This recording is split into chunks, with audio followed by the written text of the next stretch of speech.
लगभग 6 साल पहले 15 जून 2015 मध्य रात्रि के लगभग 12 बजे पुरी के जगन्नाथ मंदिर में एक अद्भुत घटना घटित हुई।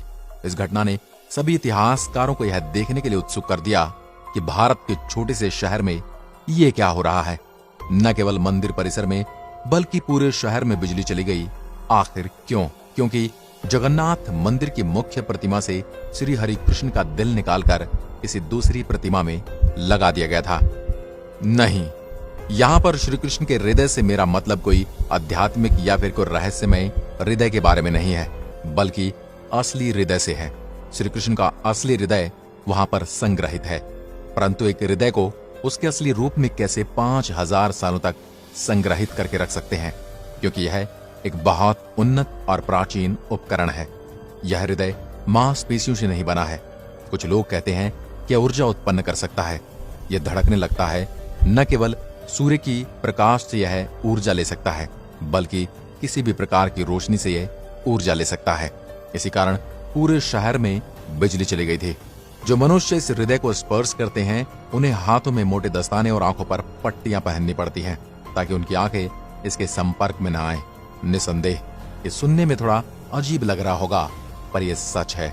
हम उन्नत प्राचीन उपकरणों के सबूतों पर भी नजर रख रहे हैं। सबसे पहले श्री कृष्ण जी के देह त्याग पर नजर डालते हैं, जो कि अपने आप में एक रहस्य है।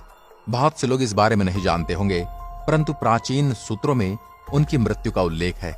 लगभग 5000 साल पहले श्री कृष्ण जी को एक शिकारी द्वारा जंगल में मार दिया गया था। यह एक दुर्घटना थी, क्योंकि शिकारी हिरण को मारने की कोशिश कर रहा था। श्री कृष्ण जी की मृत्यु हो गई और उनका अंतिम संस्कार कर दिया गया। उनका शरीर धार्मिक तरीके से अंतिम संस्कार कर दिया गया। हालांकि उनका शरीर तो जल गया, परंतु उनका हृदय नहीं जल पाया। यह एक बिना नुकसान पहुंचे हुए मजबूत धातु के गांठ जैसा दिख रहा था। जब शिकारी ने उस हृदय को उठाया तो वह हिलने लगा। अब शिकारी उस हृदय का फिर से अंतिम संस्कार करने की कोशिश करता है, परंतु इस हृदय को जला पाना असंभव था और इसी हृदय से एक अजीब सी धड़कने की आवाज आना शुरू कर दी। तो फिर शिकारी को यह महसूस हुआ कि कोई खास उपकरण है। उसने उस हृदय को उठाया और इसे बेचने की कोशिश करने लगा, क्योंकि यह बहुत अजीब दिख रहा था। उस शिकारी ने पूरे भारत का भ्रमण किया, परंतु उसे कोई हाथ तक नहीं लगा रहा था। शिकारी ने हार मान ली और उसने हृदय को लकड़ी के पट्टे पर रखकर नदी में छोड़ दिया। ये हृदय पुरी के एक प्राचीन शहर में किसी को मिला।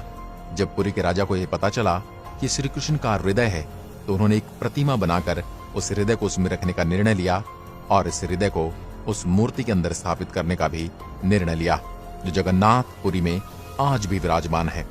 इस हृदय को ब्रह्म पदार्थ या हृदय पदार्थ कहा जाता है, जिसका अर्थ है दैवीय पदार्थ। सबसे अद्भुत बात इस मूर्ति की यह है कि हिंदू देवी देवताओं की मूर्तियां तो किसी धातु की होती हैं या फिर किसी पत्थर या चट्टान की बनाई हुई होती हैं, लेकिन ये लकड़ी की बनी है।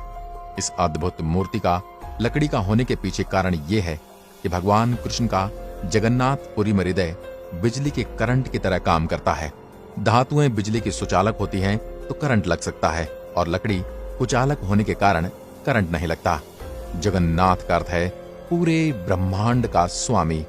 इस मूर्ति का एक और अद्भुत तथ्य यह है कि यहाँ के पुजारी को हर 12 वर्ष बाद इस मूर्ति को हटाकर इसकी जगह पर नई लकड़ी की मूर्ति बनानी पड़ती है।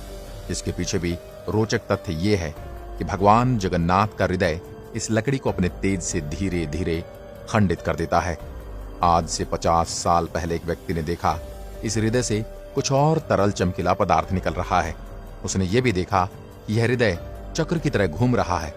इस व्यक्ति ने कहा यह अष्ट धातु से बना है, जिसका अर्थ यह है कि एक मिश्र धातु से बना जिसमें 8 धातुएं हैं। इस अद्भुत चक्र के बारे में बहुत सारी धारणाएं बताई जाती हैं। भगवान कृष्ण के पास एक चक्रीय शक्ति है जो सदैव चलती रहती है और ऊर्जा उत्पन्न करती है। विज्ञान भी घर्षण की शक्ति को मान चुका है। विज्ञान भी इसी सिद्धांत पर एक न्यूक्लियर मशीन बना रहा है जो दिखने में हीरे की तरह होगी। इसके अंदर भी चैम्बर होंगे और वह भी चक्रीय घर्षण पर कार्य करेगी। जगन्नाथपुरी के मंदिर के संचालक कहते हैं कि वे जब इस मूर्ति को हटाते हैं तो वह पूरी तरह से वहां पर अंधेरा कर देते हैं। वे सभी मानते कि यह एक भौतिक वस्तु है, पर इसके केंद्र में जो ऊर्जा उत्पन्न हो रही है वह अद्भुत है। हम जानते हैं किसी भी प्रकाशमान वस्तु से यह ऊर्जा प्राप्त कर सकती है, इसलिए वे इस मूर्ति को अंधेरे में ही वहां से हटाते हैं। हम जानते हैं कि भगवान कृष्ण ने हमें एक प्राचीन उपकरण दिया है।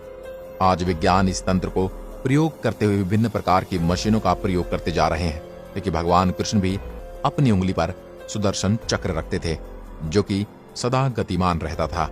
वहीं वर्तमान में शक्ति और ऊर्जा का मार्गदर्शक बन गए हैं। आज की वीडियो में बस इतना ही। अगर वीडियो पसंद आए हो तो लाइक कीजिए। धन्यवाद।